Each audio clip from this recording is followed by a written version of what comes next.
Salam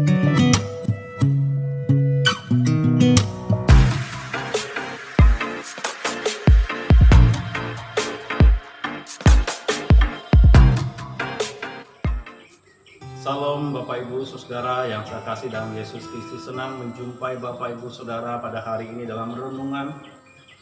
Dan nas dasar renungan kita pada hari ini sesuai dengan nas Almanak Gereja Kalimantan Pengelis dalam Injil Matius pasal 13 ayat yang ke-10 sampai dengan ayat yang ke-17. Tapi saya membaca satu ayat saja di ayat yang ke-12. Siapa yang mempunyai kepadanya akan diberi, sehingga ia berkelimpahan, tetapi siapa yang tidak mempunyai, apapun yang ada pada dirinya akan diambil daripadanya. Saudara, hidup ini adalah proses untuk kita meraih dan mendapatkan lebih banyak, atau proses kita harus kehilangan lebih banyak yang ada pada diri kita. Kita mungkin punya pengalaman yang sama, Bapak Ibu Saudara, waktu kecil kita pernah belajar bahasa asing, bahasa Inggris kan, bahasa Jerman kan, atau bahasa lokal, bahasa Ketingan, bahasa Manyan, bahasa Dayak Ngaju. Tetapi dalam proses setelah kita tumbuh dewasa, banyak kata-kata yang tidak kita ingat lagi, banyak kata-kata yang hilang dari pikiran dan ingatan kita. Kenapa bisa terjadi? Karena kita tidak memakainya lagi dan menjadi kebiasaan terus-menerus dalam hidup kita.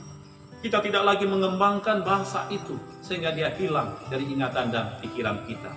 Sama halnya dengan keterampilan, sama halnya dengan kemampuan kita di bidang olahraga, seni, keahlian. Dia akan merosot kalau kita tidak rutin melatihnya, kalau kita tidak tekun melakukannya, dia bisa hilang.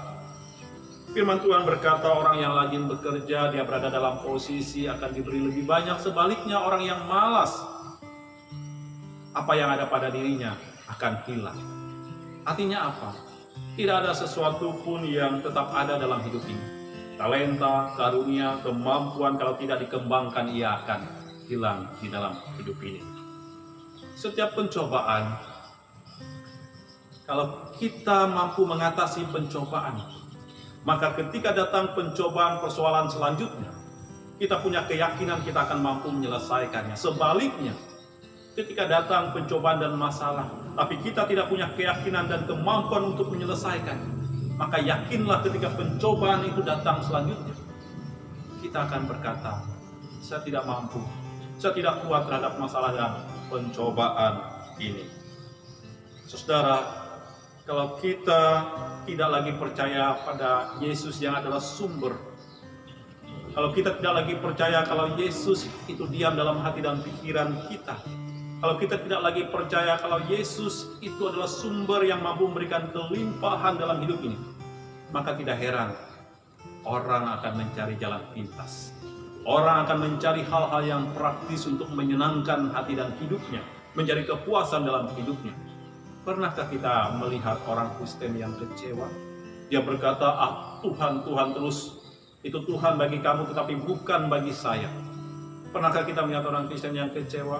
Pelayanan lagi, toh hidupnya sama saja. Pernahkah kita mendengar orang Kristen berkata, ibadah lagi ibadah, berdoa lagi, tetap saja hidup saya susah. Biarlah ibadah, biarlah pelayanan itu untuk kamu, bukan untuk saya. Bapak Ibu Saudara yang saya kasih dalam Yesus Kristus, jangan kita gantikan Kristus dengan pikiran-pikiran yang sesat, yang tumbuh di dalam hati dan pikiran kita.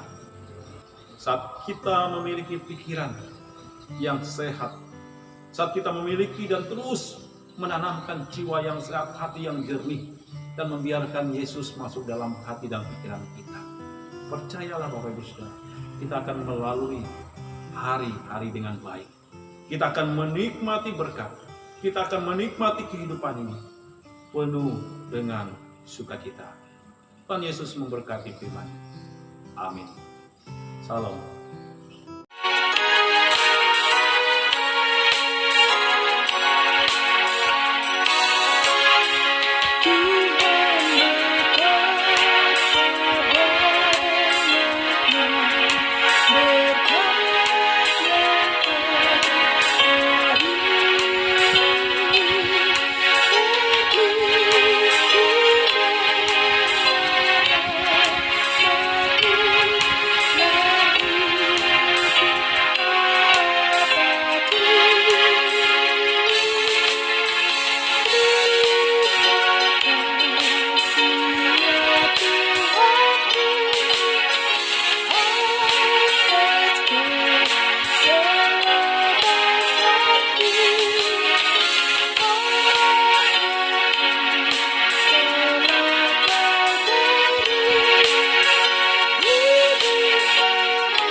Mari kita datang dalam kerendahan dan keteduhan hati kita, dan membiarkan Tuhan kita Yesus Kristus memulihkan dan menyembuhkan rasa sakit dan luka yang mungkin sepanjang hari ini saya dan saudara alami.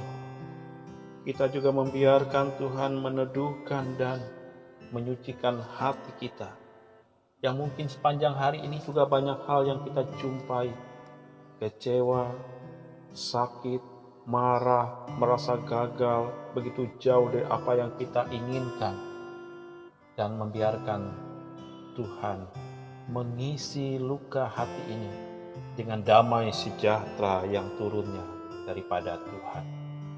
Sehingga malam hari ini kita tidur dinaungi dengan rasa damai dan ketenangan jiwa dan batin perasaan kita, dan membiarkan Tuhan membangun kita besok dengan kekuatan yang datangnya daripada Tuhan. Tuhan Yesus Kristus, sebelum hamba-Mu dan kami semua memejamkan mata, kami ingin berdoa kepada beberapa kabupaten yang banyak mengalami musibah kebanjiran. Tentu banyak mereka yang mengalami ketakutan, penderitaan. Tuhan, pulihkan mereka. Kami juga berdoa agar banjir cepat turun dan redup. Kami juga berterima kasih kepada jemaat Tuhan yang sudah mensupport dan mendukung dan membantu secara materi, secara pikiran dan ide, bantuan sehingga pelayanan gereja Tuhan, melalui bantuan mereka terus berjalan dan hamba-hamba-Mu boleh terpenuhi. Terima kasih Tuhan atas bantuan mereka. Terima kasih atas kebaikan jemaat. Kami berdoa agar jemaat Tuhan selalu diberkati mereka dalam rumah tangga, anak-anak, usaha, pekerjaan, rencana mereka. Kami berdoa kepada pemerintah tingkat pusat sampai daerah, Kabupaten Ketingan yang kami cintai, Tuhan berkati. Pemimpin kami di tempat ini, Tuhan lindungi mereka dengan kuat kuasa Roh Kudus Tuhan. Inilah doa dan pengharapan kami yang kami nyatakan di dalam Yesus Kristus. Amin.